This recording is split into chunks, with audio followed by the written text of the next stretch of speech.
HDFC manufacturing fund NFO, क्या NFO आपको wealth बनाने में मदद कर सकें और क्या आपका वेल्थ क्रिएशन प्रोसेस को हर्ट करते हैं?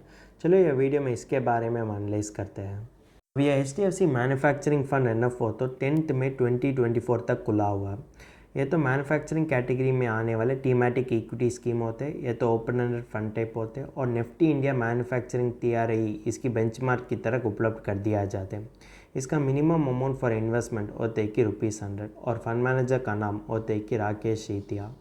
अब अगले हम यहाँ HDFC मैन्युफैक्चरिंग फंड का इन्वेस्टमेंट फिलॉसफी और इन्वेस्टमेंट ऑब्जेक्टिव के बारे में बात करते हैं। इन्वेस्टमेंट फिलॉसफी, यह तो मैन्युफैक्चरिंग टीम में होने वाले इन्वेस्टमेंट अपॉर्चुनिटीज़ में इन्वेस्ट कर दिया जाता है। इन्वेस्टमेंट ऑब्जेक्टिव, इसमें देखें तो इन्वेस्टर के लिए लॉन्ग टर्म वेल्थ बनाने में मैन्युफैक्चरिंग टीम का इक्विटी और इक्विटी रिलेटेड इंस्ट्रूमेंट्स में इन्वेस्ट कर दिया जाता है। अभी NFO का सूटेबिलिटी के बारे में हम बात करते हैं। यह तो इन्वेस्टर के लिए लॉन्ग टर्म कैपिटल अप्रिसिएशन देने में प्रिडोमिनेंटली मैन्युफैक्चरिंग टीम में होने वाले इक्विटी और इक्विटी रिलेटेड सिक्योरिटीज़ में इन्वेस्ट कर दिया जाता है और मैन्युफैक्चरिंग टीम पर ज़्यादा भरोसा रखते हुए अग्रेसिव इन्वेस्टर्स के लिए भी यह तो सूटेबल स्कीम होता है।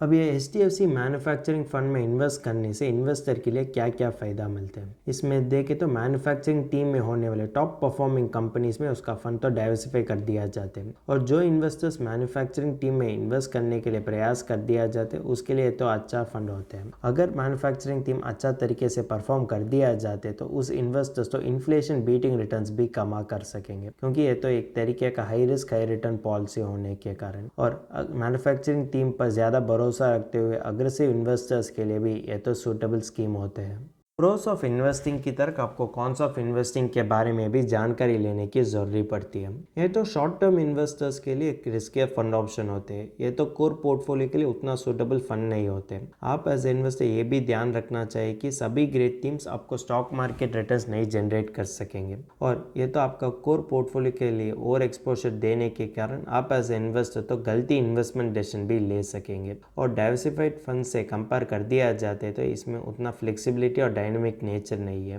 ये तो आपका कोर पोर्टफोलियो के लिए ज़्यादा वॉल्टिलिटी को जोड़ कर सकेंगे और इसमें ज़्यादा कॉन्सेंट्रेशन रिस्क भी पड़ती है। अगर मैन्युफैक्चरिंग टीम किसी भी कारण के लिए अंडर परफॉर्म कर दिया जाते तो आप एज इन्वेस्टर के लिए कम रिटर्न्स और नेगेटिव रिटर्न्स कमाने की मौका भी पड़ती है। इसी कारण के लिए जब आप NFO में इन्वेस्ट करने के बारे में सोचते तो आपका टाइमिंग और सर्कल ऑफ कॉम्पिटेंस तो हाईएस्ट साइड में होना चाहिए। इसी कारण के लिए मैं सजेस्ट करता हूँ कि जब आप NFO में इन्वेस्ट करने के बारे में सोच कर दिया जाते तो आप तो ज़रूर फाइनेंशियल प्लानर की मदद लेना चाहिए।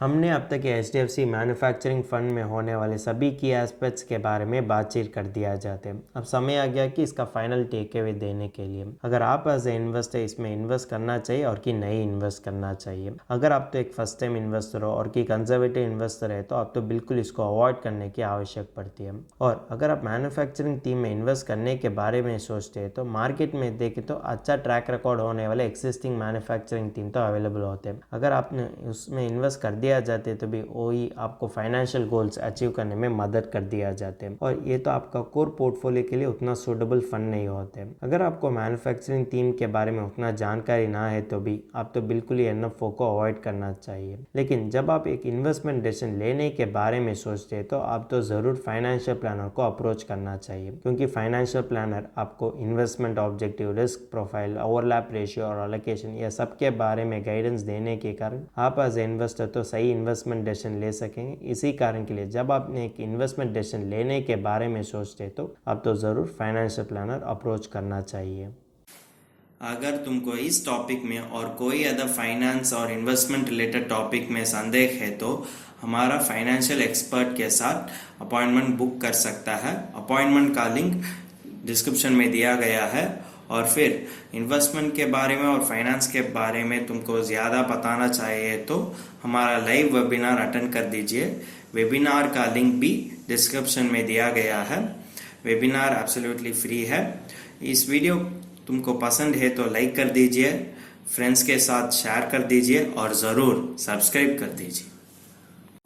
धन्यवाद।